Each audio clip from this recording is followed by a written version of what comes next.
necessariamente precisa haver uma rejeição para que uma ferida da rejeição se instale. Não precisa? Não precisa ser rejeitado para a ferida da Para rejeição ter a se... rejeição. É. Ah, é? É estranho É isso, né? estranho. É contraditório. Mas eu vou dar um exemplo para vocês aqui. Por exemplo, eu tive uma pessoa que ela se tornou praticamente a ovelha negra da família dela. Ela cresceu se tornando a ovelha negra da família. Ela teve um comportamento rebelde, ela se destacou fazendo tudo diferente da família, dos demais, dos irmãos e tudo. E aí ela chega na nossa imersão, nós temos as imersões presenciais que trata essas feridas emocionais, esses registros emocionais, e ela veio com a reclamação que tudo na vida dela nada dava certo, tudo dava errado. Ela, uma pessoa já adulta, ela a parte financeira muito limitada, não conseguia desenvolver, não conseguia realmente fluir, né? Não conseguia ter uma vida bem fluida, assim, em todas as áreas, nas 7 áreas da nossa vida. Não conseguia ter. Então, ela chegou pra gente e a primeira reclamação é que ela tinha a rejeição, que ela tinha a rejeição do pai, aliás, perdão, ela tinha a rejeição da mãe. Então ela relatava que estava com a rejeição da mãe muito profunda, e aquela coisa, eu disse, ok, vamos aplicar então todo o processo. E nós aplicamos todo o processo de cura. No meio do processo de cura, vem a verdade para ela. E a verdade, ela se viu ainda, desde criança, e como a mãe dela cuidava dela. Como que a mãe cuidava dela de forma excelente. O cuidado que a mãe tinha. Com amor. Sem ter rejeição. Sem rejeição nenhuma. Nem da mãe, nem do pai. Não tinha. E quando ela volta a si, aí ela voltou muito emotiva, chorando com aquele...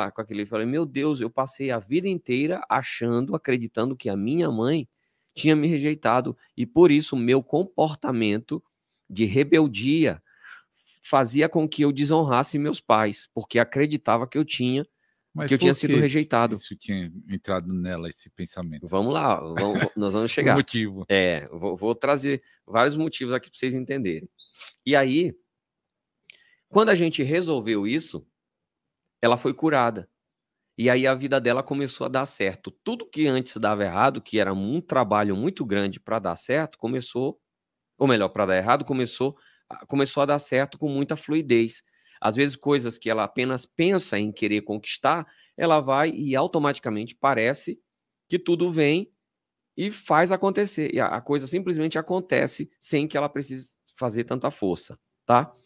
Então, vocês que estão nos assistindo aqui, que entrou nessa live agora, eu quero te pedir uma coisa. Já digita aí de qual é a cidade e o estado de onde você está nos assistindo. Quero saber até onde essa live está chegando.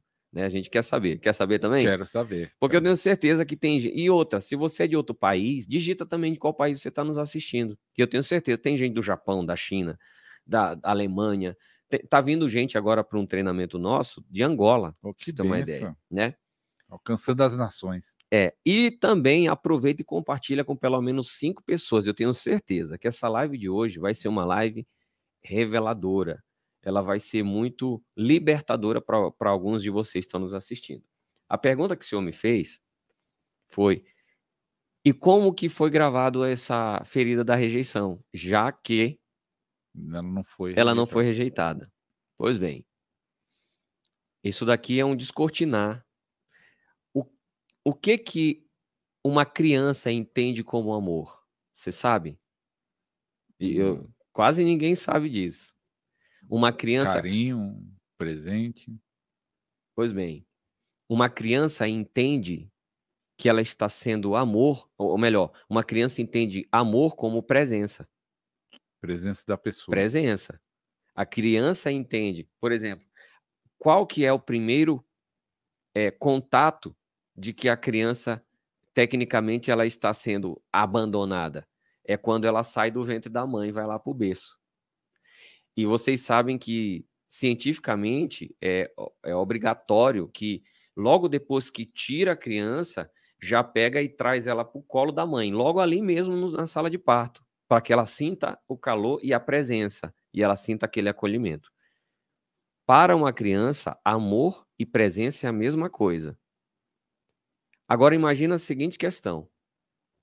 Aí tem a mãe, tem o pai, aí a criança nasce, chega uma determinada idade, o pai, ou melhor, o pai ele tem que ir para a luta, ele tem que trabalhar. No Brasil, por exemplo, você vê os homens saem de casa, que hora para ir trabalhar? Em São Paulo, por exemplo. Madrugada, de madrugada. Sai 4 horas da manhã para enfrentar ônibus lotado, né? Às vezes 3 transportes. 3 transportes para chegar. Gente, para mim vir hoje para cá, para fazer o podcast, saí de casa 1h30 de antecedência. Peguei um trânsito mal e não é longe. Não. E tudo aconteceu, né? Fui parado pela Blitz, eu falei justamente que eu estou atrasado e não é longe, mas devido ao trânsito. Então o pai ele sai de casa muito cedo para ir trabalhar. E mesmo que ele saia do serviço 7 horas, para ele chegar em casa, vai chegar 10. Um exemplo, né? Isso. Quem trabalha longe. O que acontece? Observar? Tá ausente. Passou o dia ausente. E você observou que, eu vou ser bem generoso aqui, 90% das percepções de rejeição que as pessoas têm não é da mãe e sim do pai? Já observou isso? Sim. Será que o pai realmente queria rejeitar os filhos? Ou a percepção de rejeição que a criança teve foi simplesmente porque o pai não estava presente? Casais que se separam, o filho tende a ficar com quem? Com a mãe. O fato de o pai não estar ali presente na criação do filho não quer dizer que o pai não ama o filho. Não ama. Mas para o filho, o fato dele não estar presente quer dizer para ele que o pai o rejeitou. E isso não é de forma consciente. Isso é uma percepção inconsciente que eles têm. Agora, trazendo para a questão da mãe. Às vezes a mãe é a mesma coisa. A mãe precisa ir trabalhar, precisa se virar, e aí ela vai fazer o quê? Ela vai colocar a criança onde? Numa creche. E a criança vai ficar o dia todo lá naquela creche.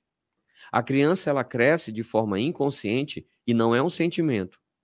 E aí, se você pergunta para crianças, para adultos, lembra da sua infância, momentos que você estava com seu pai, com sua mãe, que estava brincando. Eles não têm lembrança. Eu não lembro. Eu não tenho lembranças aí do meu pai, da minha mãe, o tempo eu brincando, porque geralmente foi apagado, porque o inconsciente entende, a alma da criança entende que ela teve uma rejeição.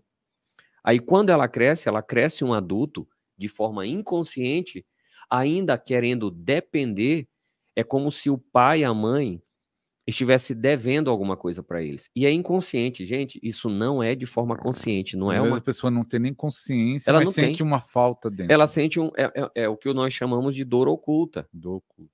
E aonde que isso se manifesta? No comportamento. Um comportamento. Por exemplo,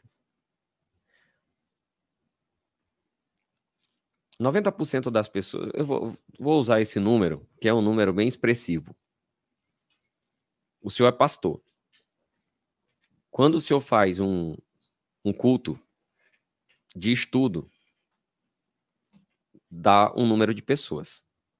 Quando você faz um culto de prosperidade ou portas abertas, dá outro número de pessoas. Dá maior, né? Qual que dá mais, gente? De prosperidade, de bens. Bens financeiro e tal. Ou seja, tecnicamente, as pessoas, a maior necessidade que elas têm hoje está correlacionada à questão financeira, prosperidade financeira. Só que prosperidade financeira não é para... deveria ser para todo mundo, mas nem todo mundo alcança. E tem um porquê que nem todo mundo alcança. Porque prosperidade financeira é só para quem é maduro de verdade, para quem cresceu de forma consciente e forma inconsciente.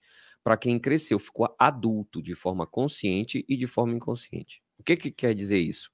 O senhor tem filho? Tem. Quantos anos seus filhos? Vai fazer 21 em março agora, 21 anos. Eles moram com você ou já se casaram, já se viraram? Meu filho tá morando aí em São Paulo, sozinho. Mora Arrumou um emprego lá. Arrumou um emprego, muito bem.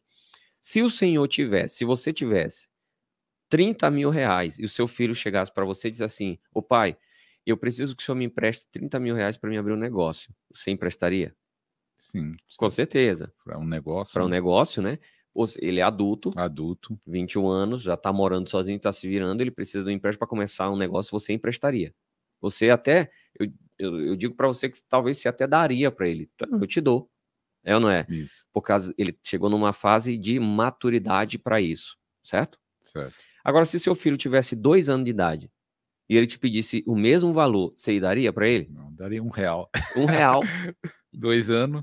2 anos, R$1, não tem mais moeda, né? Tem moeda de R$1, não tem mais cédula de R$1, você daria 2. 2. No máximo, não é verdade? É. Ok. Por que você não daria? Por causa que não tem a maturidade. Não tem a maturidade para tomar conta do dinheiro, De certo? dinheiro. Prosperidade financeira é a mesma coisa. Ele não é para todo mundo, é só para quem tem maturidade. Então, quer dizer, se a pessoa está ferida, não vai conseguir. Não vai. Por quê? Porque a pessoa que está ferida, ela tem a percepção que o pai dela e a mãe dela deve para ela esse afeto, esse carinho, esse aconchego, sabe?